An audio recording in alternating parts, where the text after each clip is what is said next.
What's going on, guys? Bladezilla here, and today we are taking a look at this special one from Shirogorov in collaboration with Dmitry Sinkevich. This is the Fat Strip, and one look at the backspacer and the blade thickness at certain points on this one, and you'll see a blade highly worthy of its name. Fat Strip. So I believe this is what we're going to be talking about today, and I've got lots of cool stuff to kind of go into depth and details and interpretations on what they're doing with this model, as well as future projections, if any. And that's kind of what's on the docket. This may be a longer one. These ones that really excite me tend to go a little longer, so I should say this one already is impressing me. And embrace yourself, because I think this is one of the coolest new knives that I've seen in quite a while. Right up there. So sit down, relax, grab yourself a cup of coffee, a pop, soda, Coke, whatever, whiskey, beer, wine, whatever time of the day it is. Just sit back, relax, and get something to enjoy this knife as if we're in a coffee shop hanging out, chatting blades.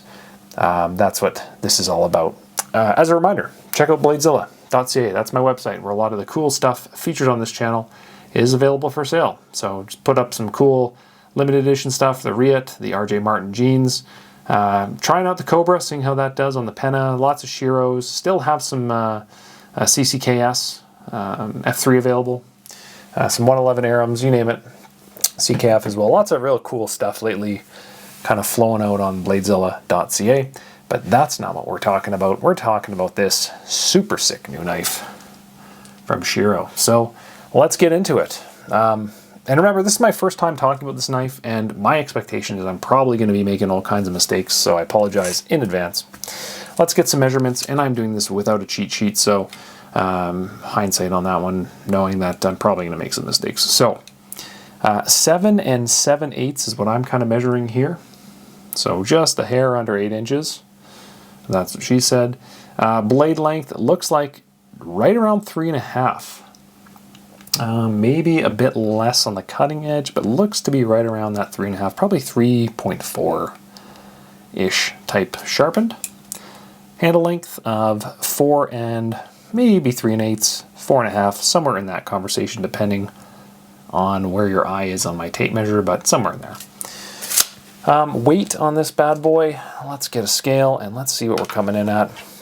It feels like it's, in hand anyway, pretty reasonable. Probably in and around 4 ounces, maybe 4.5. It's a solid. Remember, it's got a huge 5mm thick blade stock on this one. I think the last 5mm blade stock that they had, I thought was the Icebreaker, if I remember correctly. So it's probably 4.5 ounces, 4 ounces, somewhere in there. 4.4 and 4.5, so somewhere between 4.4 and 4.5, depending on the scale, the time of the day, which way the moon is that night, you know, somewhere in there. And remember, they're all, it's a limited series, so there's probably going to be some variance depending on, you know, how much grease is on the bearings and whatnot. Okay, so where do we even start with this? Well, let's give it a quick look around at some of these milling lines that are just incredible. Oh my goodness, I don't even know where this video is going today. I just hope we end up with a clean knife. Oh my goodness, look at the shaping on the handle there. You know, you look at a picture of it like this and you kind of just think that this is so raised in the back and that's such a deep cut, and it's really not. It's actually very minimal. Okay, well, let's start with the name. So it's called Fat Strip, and as you can tell, there's a massive piece of Magna Cut on this blade. I love where they wrote that, by the way. Let's make it more eligible, or legible. Legible is the word I'm looking for. That is in itself so cool to see that written there on the flipper tab. I'm assuming I'm going to put this video out as soon as I can, so I guess this should be pretty fresh in a lot of people's mind. The Shirogorov teaser that they did on this blade was, I believe, of this location right here on that flipper tab. They had a very macro photo of that flipper tab, and I think the milling lines that, I don't know if you're going to pick it up on the camera if you're not in 4K, but there's horizontal milling that is found all throughout that area, which looks phenomenal. And they did a macro shot on the flipper tab, and it fooled a lot of people, myself included. I had no clue what this knife was, just from a simple, what the heck are they taking a photo of? Then they did another photo, I think the day later or later in the day, depending on this spot on the knife, kind of a macro on that grind. And once again, I had no clue what the heck that was. And other than, obviously, it's a blade, it's got some deep cuts in it. It looked to be quite a thick cut in the top of it with that regrind in there. Not regrind, what's the word I'm looking for? Bevel, I guess. I think that this is just ridiculous. Like, how do you guess what that is? Okay, let's keep going into it. Well, let's look at the blade and go, how much is going on here? We've got an original kind of bottom section here that's very thin, paper thin grind. We've got this bevel cut in the top that's almost the full length of the blade. Then we've got satin flats on the blade as well. That's kind of ground in there. And then you've got part of this grind that goes up and cuts into the top of that, or into the middle of that. So when you're looking at this area going like, if you're zoomed in there, what the heck is that? Well, that's exactly why. Because there's a lot going on in there. I don't even want to begin to guess how they finished that blade, but you can kind of guess in a logical order of kind of start to finish what they would have done. All I know, oh, and there's a mirror on it. Look at that. Didn't even notice that till now. There's a mirror edge on it too. Just keeps getting better with this one. I wonder if that'll even be in the notes. Wow, so cool, so much detail. And they are symmetrical as well, so keep that in mind. Sinkevich has an affinity towards asymmetry, and you look at a lot of the knives that he has done in the past. I've had the good luck of being able to see a few of them, and you know, asymmetry is definitely something he definitely goes towards. So it's pretty cool, and the details, what it's all about. If you look at the cami example, as an example, I should say, the blade grind itself is asymmetrical, let alone the rest of the blade. So the sharpening line of that blade is asymmetrical. So pretty cool, just as a bit of a nerd kind of moment. But this particular one, obviously we've kind of got some stonewash, we've got some satin flats, we've got a mirrored edge, and then we've kind of got that fake top where you think there'd be a grind up top, and it's actually kind of pinched in and flat. So if you wanted to slide your thumb down there, you absolutely could. It's not going to hurt yourself, even though it kind of looks like it would cut yourself. Pretty cool. As we go down the blade as well, I should always point out there's a bit of a nose on here, a bit of a parrot snout to add some rigidity there, which is cool. Some strength to the tip, so if you drop it, you're not going to chip it, in theory. Okay, well that was a lot on a MagnaCut blade. Once again, I apologize that I had to kind of go in that detail, but you know what? It is what it is.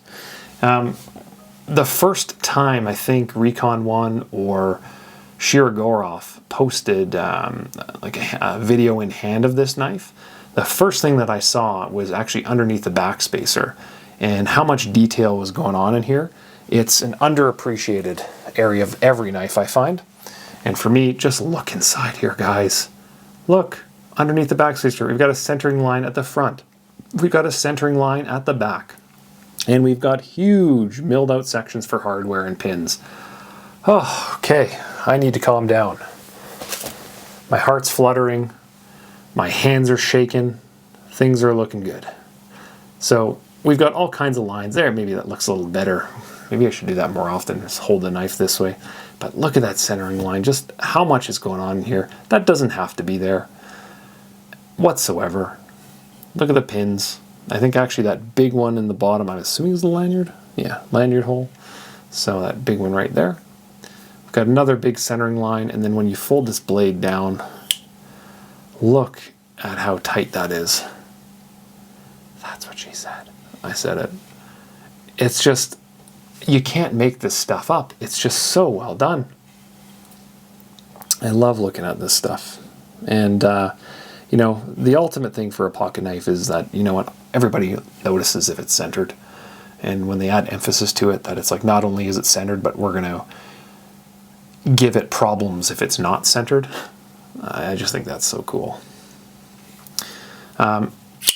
Let's keep working on, oh, that action. That sound, this thing makes an incredible pitch. Wow. I've got a mic down here to the left. I'm just going to put it right beside you, just for a second here, to hear this. Oh, that's cool. That's a beautiful, very audible sounded. I didn't really notice that at first. It's very audible. Clink. That's cool. It's a really very loud sound. Really cool. Continuing on, before I lose track of what I was talking about due to ADD. Yeah, I love the centering lines. It looks cool. You can actually see inside. I love that stuff. We've got more, how can I say this? We've got some etching, I believe, on both sides. One is a Shirogorov bear, and the other, I think, is the Sinkevich logo. So let's see if I can get my camera to not freak out here. So on this one, what do we got? We've got a little bear right here, which maybe I'll just go back to this if it wants to focus. We've got a bear here, and we've got the Sinkevich logo right here. And this one's probably easier to show. You should be able to see it in the heel down here. Just underneath that pocket clip, Dmitry Sinkevich. I love details like that. I do not like when my camera does not focus during a highly important video. But that's okay, it's all good. So got the anno work in there, or not the anno work, we've got the etching work in there. I think that's cool. And as I rotate the knife around, I'm just looking for little hardware bits and pieces. So under that clip, which, ooh, it looks to be a new little bump on that clip. That's a little different. I don't know if we're seeing that or not. But usually the Sinkevich ones, do they have that false back on it? I don't know if they do. That second little lip on the clip, that's kind of cool because it really locks in, like if it's in your jeans, it's going to really grab that area and hold it in there. That's a nice little touch. We've got 1, 2, 3 small hardware pieces that are going underneath that clip that are invisible to the eye, right? You don't see it now, but when I tilt it, you'll see 1, 2, 3 little bits that are kind of hiding perfectly in plain sight underneath that straight clip with a little curve. Let's note that curve is very parallel in conjunction with the curve of the knife. Just little details like that. The top is flat, the bottom's curved. I love that kind of stuff. So we've got 1, 2, 3 little screws that hold in, I believe that would be the liner, the inset liner, and yes, that is what they are doing. The clip is attached internally with a 4th screw, which I'm trying to see here is right on the inside here. Looks to be a single screw just on top of that Shirogorov bear. I don't know if there's another one that might be kind of worked in with the Backspacer because that's a pretty thick clip itself. And oh my goodness, there's some milling on the tip of this that I didn't even notice either. Gorgeous. Just gorgeous. Huh. Okay. I need a paper bag here. So yeah, we've definitely got the one inside. There might be some other joining because I'm noticing on the inside of this clip there's a pretty big shelf on the bottom of it. So there might be something else going on there. There might not, but there is that second little pin kind of thing going on. Something to look at. There's a fella who always takes these apart that I follow on Instagram. I won't name drop because I haven't got any permission or anything, but he'll take apart just about everything. So I'm excited to see one of these totally disassembled and see how it all kind of fits together. And I love that that's kind of half the fun with all these cool new designs. On to that gorgeous lanyard hole. There's going to be people that are going to complain that, you know, it has that stellar vibe to it that you see through the knife and see that there is a lanyard hole there. Personally, I'm team I don't care. I think it's all about the design and the balance of the knife, and first and foremost, whether there's a hole in it, it is what it is. I do like that the hole is sealed, and you can see there's a barrel that runs through there so that there's not going to get any lint in there that's going to transfer onto the blade itself. So I think that's a nice little touch. Hopefully you can see that little barrel in there. We also have a couple more Sinkevich bits that appear to be an anno color that are on both 1, 2, so squishing the okay, so that looks like that's connected on both sides, 1 and 2, so that must be threaded in on both sides, and then this one would be threaded on this side, and that's why I'm thinking there might be 2 screws on that clip. If I look at it, just where this one is would probably go into the top, and then there might be one on the inside that goes on the bottom. That's what I'm guessing. So 1 long, 1 short.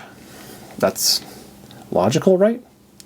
It's running on multi-row bearings, which Sinkevich collabs, I don't know. I'm trying to think off the top of my head. Have there been any Sinkevich collabs that haven't been on MRBS? Have there been any roller bearing? All the bios were MRBS. The cords were MRBS. The cami was MRBS. So I think that's what he uses. I'd be curious to see if the multi-row bearings are the Mickey Mouse style on this. The action is incredible. So one can only think and hope that that's the direction they went. I'm crossing my mitts, crossing my paws. That's the direction they went, and went with the Mickey Mouse bearing system. That being MRBS instead of the line kind of 1, 2 or 1, 2, 3. It's more of a Mickey Mouse ears and a nose, kind of in a pattern, if that makes sense. So action-wise, it feels like a heavy cami. Like very, very similar. If you like the feel of a cami, it feels a heavier version of it. Very silky smooth. And the reminder, this one is not broken in whatsoever. Feels terrific. We have MRBS, I believe. I saw an image of it written up here. So yes, there we go. It is underneath. It is shelved underneath the pivot. And I'll grab my little light and hopefully we can see it doesn't freak out the camera. But it should be written right there, MRBS, just on the front, which is nice. It's a nice little touch. You know, in some of the other knives, they've been putting it on the spine here, but obviously there's not much room with the blade closed. They are individually numbered, and they have jumped the series of these up to 150, which makes sense, right? Because the custom divisions went from 50 to 100. Collaboration pieces in the, let's think about it here, in the Sinkeviches, they've all been 100s, I believe. 100, 200, yeah, I'd have to do the math and think about it, but 150 pieces of these, which is an interesting number in itself. We can talk about that. But I have yet to see where they put the serial number. I haven't looked inside here, but it's only logical if they're putting the MRBS inside here, that I'm guessing on the inside of here somewhere is a serial number. So we'll take a look and see. Right now, nothing on that side. And let's flip it around. Yes, we have something. Yes, 74 of 150. 74? I think it says 74. That's what mine says. So that's cool. So yes, they are individually numbered. The last knife that I had in the collaboration series was the Scott Cook, which I have over here. And that one I spent on the video live a handful of minutes trying to find where they numbered the damn thing. And I eventually found it because I was certain that they would number them, because that's part of the fun of this entire thing is I want my number. I want my cool number. And I eventually found it in a weird spot, but actually, or was it the Scott Cook? No, because the milling on the Cook was pretty simple. It was on the inside. It was actually the MIDI cue. That one was a bit of an interesting one. Anyway, long story short, they're always numbered. If we move down the hardware side of things, let's take a look at this, because that's, a lot of people are going to look at this and go, oh, blue and red aren't my color. It's not red. I'd say it's more of a bronze, kind of brass color in the middle. If you take a picture of it and add a ton of saturation, it'll probably change it to more of an orange/red color, but it's more brown than anything in real life. Kind of a Captain America vibe to it, realistically, of the shield. whereas the exterior is in that nice blue anno color, which just looks so good. And then in the middle is that cross. I just think it's a really cool pivot, and I don't know what kind of tool you need to take this apart, but I sure hope that there's a captive pivot of some kind under there so that you don't have to have some more way of wedging that hardware around. I just assume that that's at a knife of this level, that's not going to be a problem, because on the other side, as you can see, the Captain America shield has a nice Sinkevich bit in the side of it, and even more anodizing actually on the inside of that, which is kind of rare for a tool, Mark, because you'll kind of wear that off, I assume, unless you have the perfect fitting bit. So this is a lesson to you guys. I don't know when you're watching this. I'm filming this in February 2025, and you know, those Sinkevich pen tools have been fairly common up to this point. In fact, I think I still have a few of them up on the site right now.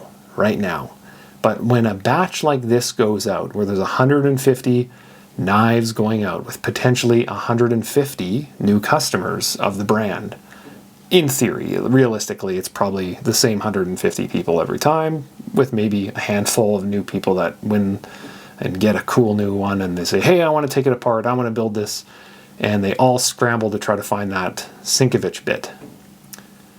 Guys, do yourself a favor. If it's early Feb 2025 and you buy one of these and you get your hands on one, try to track down this tool right now, because without it, you can't do anything with this knife. And you're gonna scuff up the bits, you're gonna knock heads around. It's not pretty. Get the tool. They're a couple $100 and you're done. You'll have it forever. And all the bit sizes will transfer down the line as you get other variations of Sinkevich models in different lines. The bits are all the same size, a couple different ones. So pretty cool. And fun fact, those bits will actually work in the Cyber tool as well. Back to the knife. I don't know why I keep talking about hardware for 3 minutes. Let's look at the overall kind of look of that kind of milling work. So we've got some 3D milling that goes down the belly of it, and it really adds, as I mentioned earlier, it really makes it look a lot deeper of a mill than it is. It's quite quite similar between the two. It's just a little elevated, and I assume there's a reason for that once we put it in hand and kind of hold it. You will notice, though, I believe, without getting calipers and measuring, I believe that the lines actually separate apart. Are we seeing that? Like, they're tighter in the middle, and then as you kind of go down throughout the end, it looks like those milling lines actually spread apart ever so slightly to add emphasis to the angles of the knife. Oh, even the top. Or is that just... No, that's just the bevel. I'm looking at that. Maybe it is. Am I seeing this right, guys? Is the top of this knife flat, like the clip, or is there a slight bevel to it? I can't really tell because they've kind of dug this bevel down here to kind of intervene with that line. It's kind of what I'm seeing. That's intriguing. It might have a little belly. Oh, I wish I had a ruler to look at that and just see if that's flat on the top. I'm assuming it's got to be flat. No, it's not. I'm looking down it. How cool is that? Let's get the camera to look. If you look down the actual top of this right down, there's an ever slight bow to it. That is so cool. Wow. Huh, the things you notice. Huh. Yeah. Ever so slight. Cool. The design. Dimitri, you cheeky man. In terms of the action on it, well, the first thing that you're going to notice is how pushed out that flipper tab is from the front, from the center point of that pivot. And I'm assuming, let's see, are they perfectly aligned? Yes, they are. Sometimes the caps are offset to the actual center line, so yes, it is in fact where it should be. So that flipper is very forward, which is going to put a ton of kick on the flick out on this, on the flipper. So remember I had the Tom Mayo Dr. Death. I always talked about how that pivot was always behind, or the flipper tab was always well behind the center line on this. So it made for a big, think of it as a big gear on a bicycle climbing a hill. It made it come out very slowly. Whereas this is going to hammer the hell out of this thing right out. And that's typically reserved for bigger blades, I find. You know, if you look at the Shirogorov 111s, I find that the flippers forward of the pivot, and we'll go through some of this comparison, which I should probably do, but you know, I'm already 20 minutes in. The time just, where does it go? This is what happens, guys, when you have such a nice knife.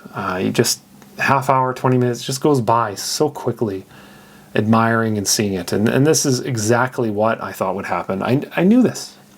So the pivot is definitely behind the flipper, which is, once again, another whole level of detail. So cool. So in theory, it should hammer out, which it does. The one thing people are going to kind of get annoyed with is that it is a tiny little flipper tab, but the way they integrated it comparatively, it's very quantum-esque in that you find it really easily because of this flat integration with that little end of the knife edge there on the frame. It just sits nicely. You find it so easily, and then boom, it comes out. You're not worried about putting pressure on the lock bar or holding the knife anywhere because it is a tab lock. It just comes out really easily and has that nice audible sound. You know, people are going to look at this design and see that, yes, the blade, the bottom of the blade, everything's curved on this, right? Everything's curved, including the grind. There's no flat spot really, unless there's like a portion down here. But everything's curved, including the top of the blade. It's still swept up, down, the knife swept, the bottom of the handle's swept. There's just edges of sweeping all over the place, which is so cool. And just something unique about this. It reminds me of, who's that maker that's got a kind of knife? What's that? I've seen it so many times. I've seen some custom floating around. Anyway, it's certainly unique because everyone kind of tends to square up all their angles everywhere. And this is definitely a step in a different direction comparatively. It's cool. In hand, let's give it a feel. The first thing you notice, it's thick. It's she's a thick boy. Your finger falls. I've got an extra large glove hand. Keep that in mind. And I've got a little room on the tip here, enough that it's not going to be a problem. It feels fine, and I definitely can still choke up if I wanted to on this, right into that choil area. I'd be careful though, because there's nothing guarding your hand from sliding past that MagnaCut logo. You know, you're going to MagnaCut yourself as soon as you go past there. But in hand, with it holding where you probably want to, I see your finger definitely, you can kind of go two ways with this. One, your index finger can fall onto the handle here, and then it stops in that kind of little bevel. Or two, you move and you go two in the front, two in the back. There's a joke there. We're not going to touch that. Two in the front, two in the back, and you know what? Your second finger will fall into that little trough and kind of stop you there, and that's for your fine cutting, definitely. But the design certainly provides you the ability to go wherever you want. I'm curious where the balance is. The balance is behind the pivot, so it definitely likes to be carried that way. Jimping is quite thick, very comfortable, and being that everything's kind of upswept in that regard, it's just very comfortable. You can kind of go wherever you want. Very cool. Very, very cool. I think it would favor probably that medium-large hand very easily. But, you know, being an extra large glove, I've got no problem sitting on this and it fits fine. It's just getting some used to with that blade being swept up like that. It just, till your eye looks just a little different. But very usable if you want to move forward on it and hold it on the MagnaCut logo. That's cool too. Very easy. Super cool. How it's, let's go some size comparisons. Why not? What do we want to do first? Do you want to do neon? We'll do a neon. There's your neon. The neon somehow manages to be just a little bit smaller but way more dainty and small in proportions than this. And in hand, it feels about half as thick as this knife. We'll do a Quantum. There's your, I think that's an E-Knives Quantum, which I probably shouldn't have on the channel, but there you go. Direct competitor in Shirogorov. But here we are. What I was kind of referring to earlier about the Quantum design and the flipper tab is right here is what I was saying, right? So the flipper tab is built into the shelf on the frame, so you just find it really easily. And we'll show you once again exactly what I'm talking about. So you see that what I'm talking about now? See how it's just built into the frame? It's a nice little design element. Obviously not a Shirogorov design, that's a Sinkevich design there, but nonetheless, really, really freaking cool. I've got an Astrum somewhere here. I thought that I've been carrying it a lot actually. So yes, I do have my Astrum, which will probably make this look quite dainty and small. But I tell you, it's a 5mm thick blade. I don't know how many times I have to tell you guys. It's such a thick blade. Such a thick blade stock. So the entire knife handle, the backspacer, everything's very, very thick. Okay, so there's your Astrum. We'll do an F95. There you go. Big boy. That's Shiro's large standard knife. Remember, that was one of their first knives they ever did. That design, I should say. We can do the Russian Overkill. Another collaboration piece, RJ Martin. Real nice design. Starting to be a little rare to find the full tie version like this. In fact, this one needs to go get a SPA because the hardware is a little bit jumbled. A Sinkevich collab. This is a bio, so they did a light and a dark of this. And you're kind of actually interesting that I see the comparison here. So the darker ano on this, darkened tie, looks very dark by comparison, but it's certainly not light on the strip. So it's kind of an in-between color. It's certainly got some, I don't know if they did anything to it or if it's just a stone wash. I don't know what you'd call it. Maybe it's a bronze actually. Anyway, there's another Sinkevich comparison. Really cool knife. He loves these kind of false tops on that grind line there, as you can see. I'll just show that one a little closer, just to see the design language on this one. Right? It's just such a nice little touch to see that kind of stuff on it. Sinkevich. In the action, very similar. Just silky smooth on all the multi-row bearing system Sinkevich knives. They're just done so well. And let's keep going down the line here. Where is my Scott Cook Laksa Russian flipper, the latest collaboration piece, which was probably the hottest knife in existence for 3 months, and still there's friends of mine looking for them. They cannot find them. I've had a handful of those come through the site over the last little while, and they're up for a few days, if that, and gone. And every single time I'm just floored at the demand on this knife. Once again, Shirogorov's first integral ever made. I've done a video on this exact knife about 3, 4, 5 months ago. I can't remember. It was what, October, November, something like that. And I remember saying this. I'm like, these knives are going to be hard to get. I will tell you, they're going to be hard to get because they made 100 of them. And rumor was that all 100 didn't make it into hands based on some QC stuff, and the handles were just difficult to make, I heard. So so I think the highest I've seen a 99. I think Tim has a 99. Shout out Tim.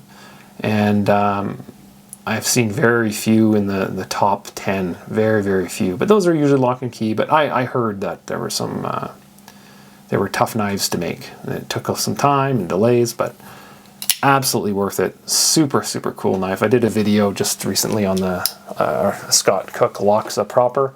And I'm telling you right now, I want to get my own because that knife is just a whole different level of cool. And these ones I'm calling now. I think they're not going to be for everybody because people are going to look at it as a kind of a funky design in certain regards, but there's a lot more of them available. And let's keep going down the line here. Where is my Scott Cook Laksa Russian flipper, the latest collaboration piece, which was probably the hottest knife in existence for 3 months, and still there's friends of mine looking for them. They cannot find them. I've had a handful of those come through the site over the last little while, and they're up for a few days, if that, and gone. And every single time I'm just floored at the demand on this knife. Once again, Shirogorov's first integral ever made. I've done a video on this exact knife about 3, 4, 5 months ago. I can't remember. It was what, October, November, something like that. And I remember saying this. I'm like, these knives are going to be hard to get. I will tell you, they're going to be hard to get because they made 100 of them. And rumor was that all 100 didn't make it into hands based on some QC stuff, and the handles were just difficult to make, I heard. So so I think the highest I've seen a 99. I think Tim has a 99.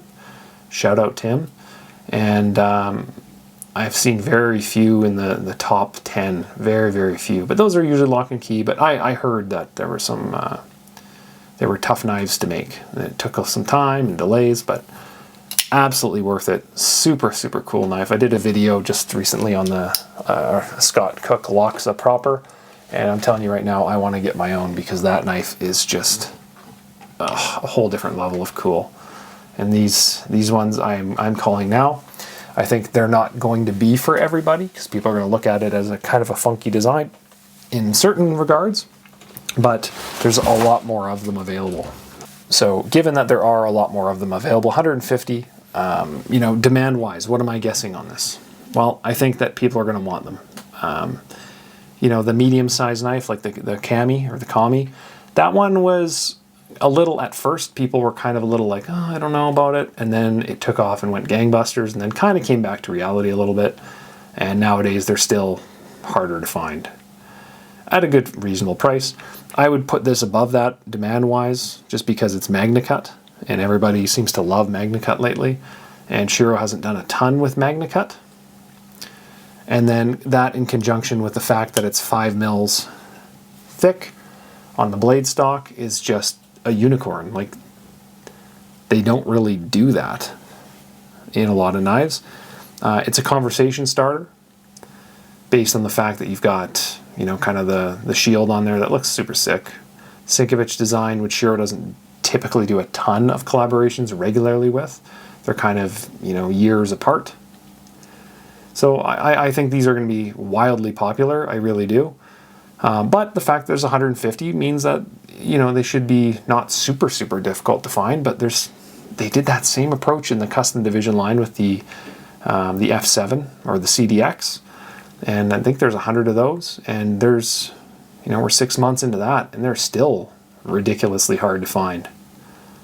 And I think there's more than 50 already out, maybe 60, 70. So I don't know. I just think the Shirogorov user group has grown substantially in the last few years, and more people want them. And let's be honest, if we're looking at a worldwide release, worldwide, there's 150 of these. I have one right here. It's really a small number, whether it's 100, whether it's 150, or whether it's 50. There's a small number of them in a large group of collectors. So I think that this knife's going to be very, very popular. I really do. Other things that are going to be asked. Can you front flip it? I'm sure someone's going to figure out a way to do it. I think that there's enough jimping there, and maybe I don't know. Maybe you can. Like, I just got it to pop up gently. I don't know. I think with enough practice, I'm sure with enough leverage, and as it breaks in, I'm sure you could do something there. Is it designed as a front flipper? No. Are people going to say, why don't you lip this out a little bit and make it a front flipper? Sinkevich isn't about that. His design language is very purposeful and direct. It's not a, oops, we coincidentally made a front flipper slash flipper. If they make a front flipper, which he has, they're going to be very focused and designed that way to be that. So, yeah. Is it supposed to be? I doubt it. Can you do it? Maybe.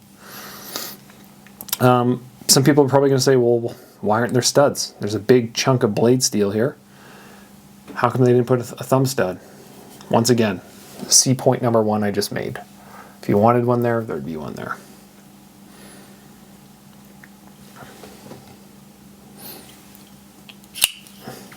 Let's take a look at the actual locking mechanism on here.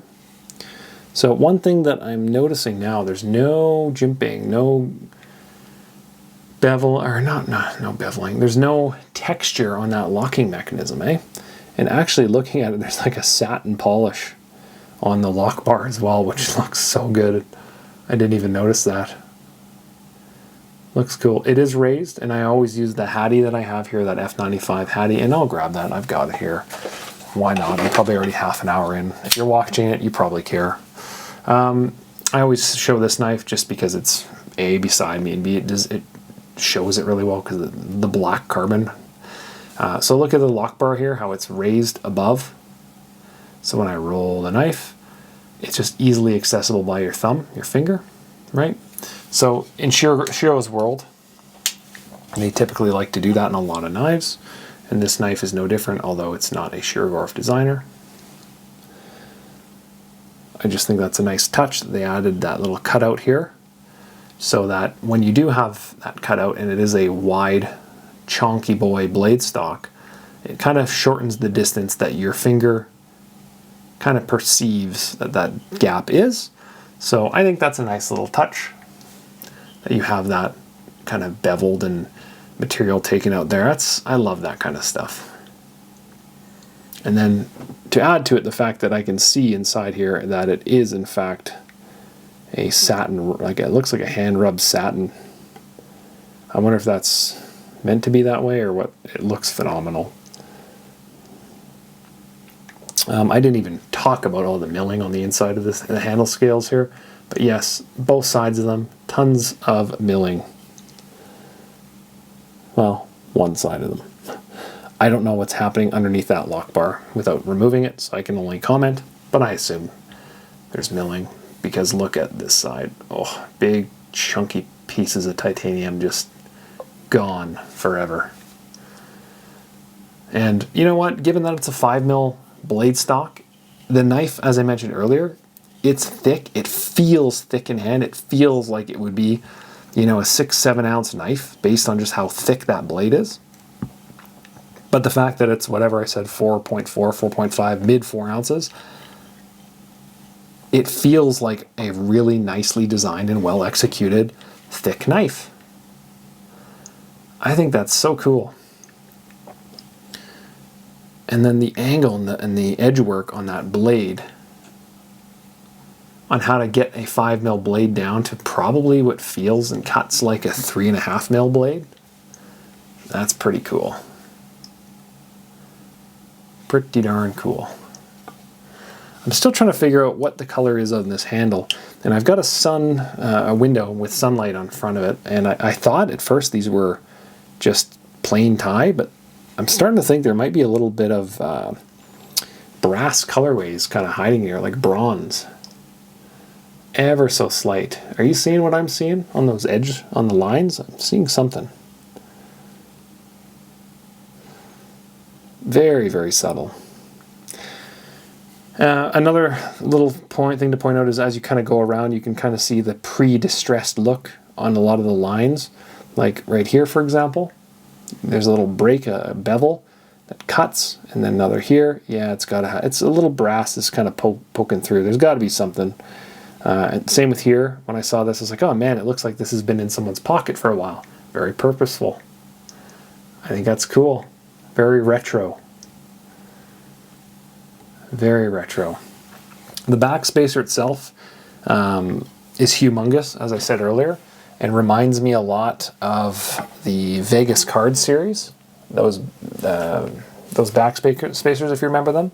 A, they went up very far, but B, the spacing on it and the kind of the flat top with the beveled sides, very similar. You probably don't even notice it, that each one of these little blocks is actually angled on the sides of every single one of them. Once again, the details. This is why this knife is like, I think, around $2,000 table by the time it gets to you. I think it's around that 2,000 US range. Maybe 1,900, I can't remember. But it goes all the way around, no breaks, just nicely done. And then they add emphasis by putting a center line, whoop, right there. And then the beauty, as I mentioned earlier, when you keep going around and you see, I gotta be careful here because I'm gonna cut myself, and you see those big, thick pin lines. Oh my God. Just gorgeous. One of the best. Like I said, if you guys like the Kami or Kami, I never know how to pronounce it. If you like that knife, you'll love this knife. Like, it's a natural, much thicker version feel-wise, but the action will feel right at home. It's like a heavier blade swing Kami, honestly. Incredible. You know, another thing, looking at it, is there a reason, you know, people are going to say, well, how come you couldn't hide the blade inside the handle? And remember, the blade is only going up to about here underneath, because you have the hole, and you have the hardware for all the space work, all the pins inside here, so it's got to stick out some. Some knives, they do that really well, where they hide the entire blade inside the handle. I don't think I care in this case. I think this is really cool, and if anything, it adds emphasis to the grind line on the blade when you have it sticking out like that. Don't you think? Like, when you have this knife sitting, say it's sitting on the table like this, and that knife's poking out, and you see how thick that blade is, and you see this big, heavy, thick grind line, this defensive back grind line, just boom. I think that looks so cool. That's a nice touch to me. That's, yeah, I get it. And then the cutout actually makes it even better on one side. Kind of hides it on the other. It's not as deep of a cut, so you get more on this side. That's a cool touch.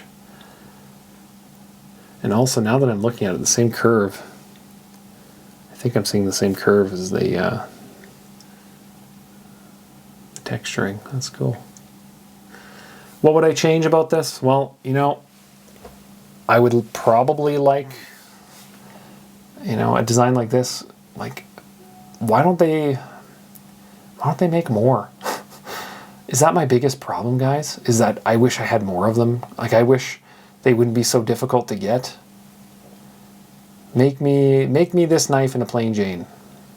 Plain Jane with M390, and I'll carry it, because I think that's so cool. But that's part of the allure into this world, into this series, is that the knife will never be worth less than table on this. I can almost guarantee it, unless they do 5 more series of 200 pieces each. And even then, I bet you they'll be like, well, there's still only 150 of this version. Which brings me to my next point. So they're calling it a fat strip, not strip. Because remember, this was a prototype a couple years back at one of the shows. I think it was one of the CCKS shows, and they made something called Strip, the Shirogorov Sinkevich Strip. Or it may have just been Sinkevich Strip. And I remember that one sold, I think it was like $8,000 or something, $9,000, which was a steal at the time, because all the customs were going for, geez, 30 plus, some 40s. And you had a little old strip that went. So now we've got another word, fat strip. So why do we have fat strip? I don't know. Is there going to be a thin strip? Is there going to be a baby strip? Is there going to be a regular BMI, body mass index strip? I don't know. It makes me wonder. Because remember, when the bios came out, there's bio dark, bio light. Cami was cami. Cord was cord. So I'd be curious. Fat strip. I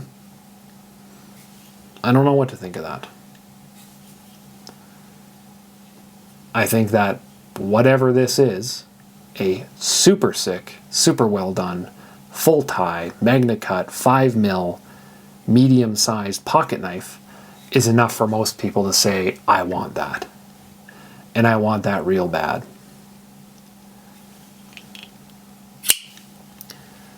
But if they made like a let's ask that question. If they made a super thin version of this, let's say they made a 3mm, or fat means like you'd think there'd be thin, or you'd think there'd be medium, or there'll be medium and thin. I don't know. Or maybe it's just fat and they're just calling it a fat strip and they're done. I just wonder. Okay, let's play some hypotheticals here. 5mm. And what would be thin? What would you consider thin? 3mm? Okay, so let's say a 3mm. Well, you're not going to have the grinds like that on a 3mm, so let's cut that right out. There's no way you do that kind of bevel of that degree on a 3mm blade. So maybe they do that and just do a regular grind on it. I don't know. Yeah, this could all be for naught. Sometimes I wonder, because I'll watch these videos years later, and sometimes I'm projecting things that are absolutely meaningless. And other times I'm like, there's something there. Because I remember doing this on a purple Shirogorov 111 Gen 5.1, and I was like, that's weird that a production S90V, that's a weird combination, just like a random run of 111s and S90V. Like, they must be doing something. That must be left over. And then, boom, they launched the 111 series of the Elements. And I think the first one was S90V. So sometimes you can kind of pick up on some of this stuff.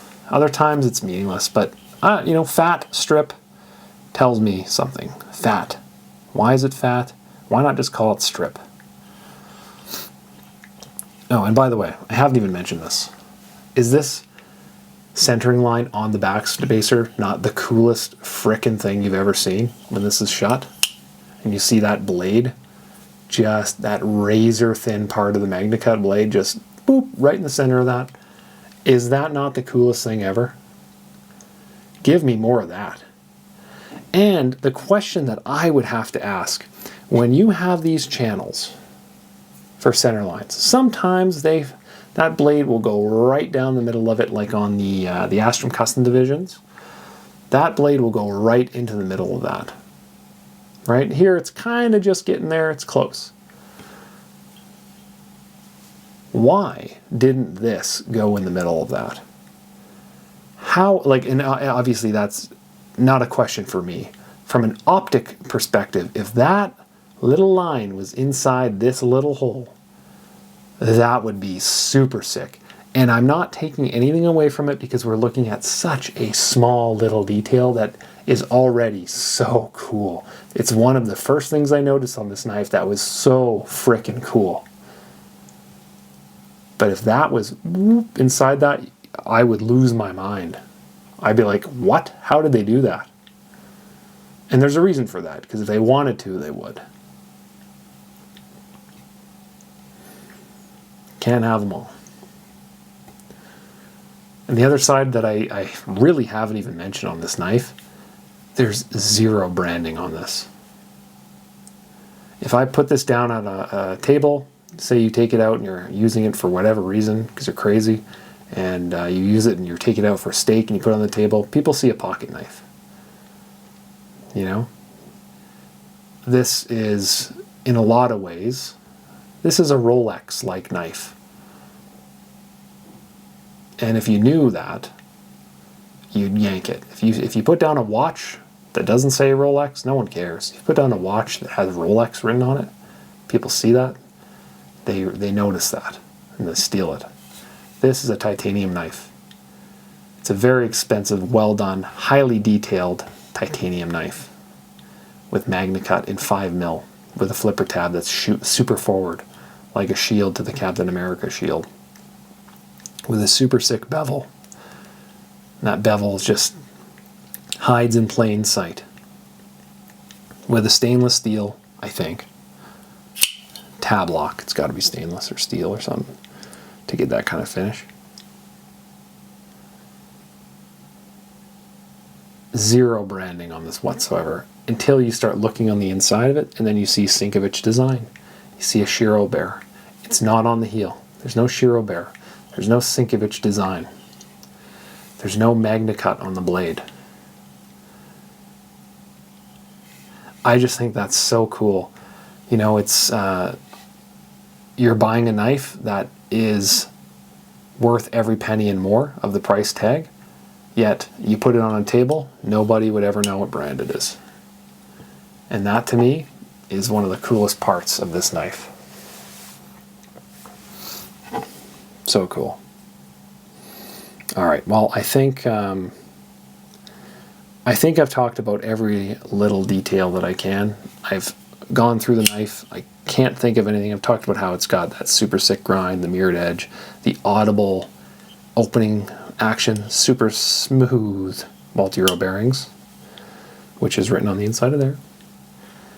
The Captain America shield, that beveling, which now that I look at it is actually, funny enough, opposing beveling. I didn't pick up on that. So you have the design here. See how it's on this side, the bevel's cut around the clip, but on this side, it's opposite, it's at the front. So once again, Dimitri, I'm probably 40 minutes into this knife video, and I started off talking about the blade grind and how he loves asymmetrical angles, and I was like, there's nothing on this blade, finally, a regular blade grind. And then here we are 40 minutes into this frickin' video, and that's when I realized the two handles are asymmetrical. Can you believe that? I must have sounded like an idiot for the last half an hour. And the fact that I haven't noticed that, but practically, look at the design. Your fingers want to hold it. You want a stop point for stability. It makes sense on this side. On this side, what's going in here? Your jeans, your pocket, your wherever. The fabric is going in here. Now you've got a flow zone for your fabric around that clip. This is exactly what I'm talking about with a knife of this caliber. That you own these knives for months and years, and you'll be sitting there at your desk, enjoying it, flicking it, looking at it, enjoying the practicality, the detail, the action, the execution, and then you'll see something like that, and you just go, how did I miss that for this long? That is what is so special about these designs, and Shirogorov with the execution to make those designs a reality into something actually practical and useful. I'm floored. Like, did anyone else notice that? Or is it just me? Completely asymmetrical handles.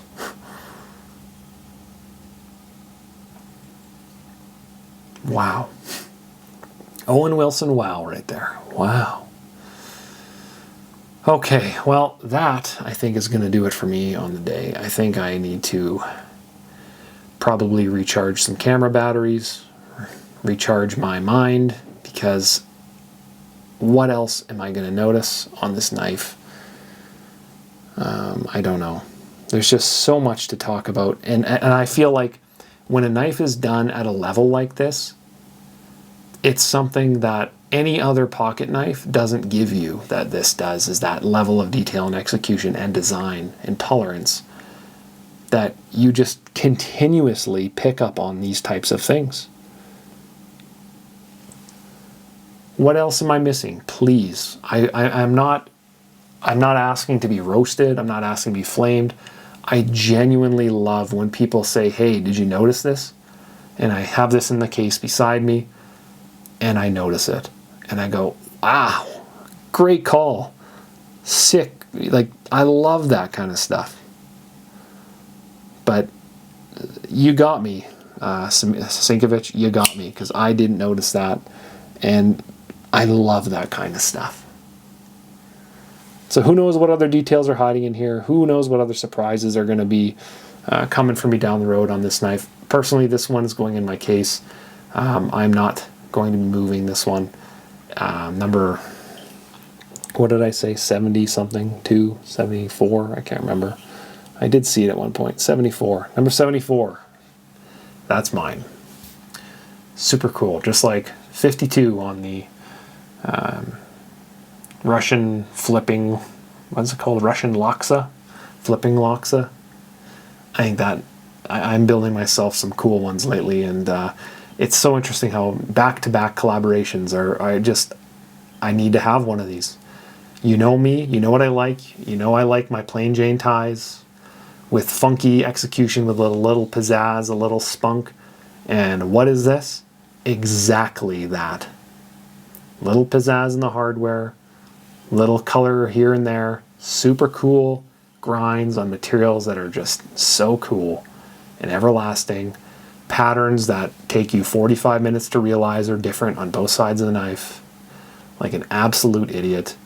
And then little details like the 3 screws under the clip holding in the, or anchoring in the liner lock, which is evidently some kind of hand rubbed satin, and asymmetrical clip lines, asymmetrical bellied lines on that backspacer. It's just, there's so much going on with this, and there's a few knives that'll do this to me. There's a few. And video length, I've been told often when my videos are long that I really love the knife, and when they're short I don't. There's no method to that. It's, some days I have more in the tank than others, and sometimes I literally just get lost in a knife and have stories to talk about, and if we're hanging out and we're having a coffee, sometimes you just really enjoy it. So this is certainly one of those. I just think it's such a cool knife, and I'm glad I got to experience this, and I'll be putting this guy in my case, and for a while you'll be seeing this exact one on the channel as comparison, because it's just so cool. So thanks for checking this out, guys. I'm genuinely grateful that you come and watch these videos and check them out, and go visit the store, bladezilla.ca. Visit TikTok, Bladezilla, Instagram, Bladezilla, Facebook, Bladezilla. Everything's Bladezilla. And I'm hoping to get some more of these guys in to list in the store. So keep an eye on the store. I think they're going to be really, there's going to be more of these available than the CDs, but not much more. They're going to be high demand. So if you see one, just grab it as soon as you can. They're not going down in price. I can almost guarantee they're going the opposite way as the Canadian dollar gets weaker and weaker, it seems. So yeah, thanks for stopping by, guys. Appreciate you seeing a really cool mastercraft of a knife and a collaboration with Shirogorov and Dmitry Sinkevich. This is the Fat Strip, the Chonky Strip, the one of the coolest. All right, guys, have yourself a fantastic week, and we'll be in touch soon. Peace.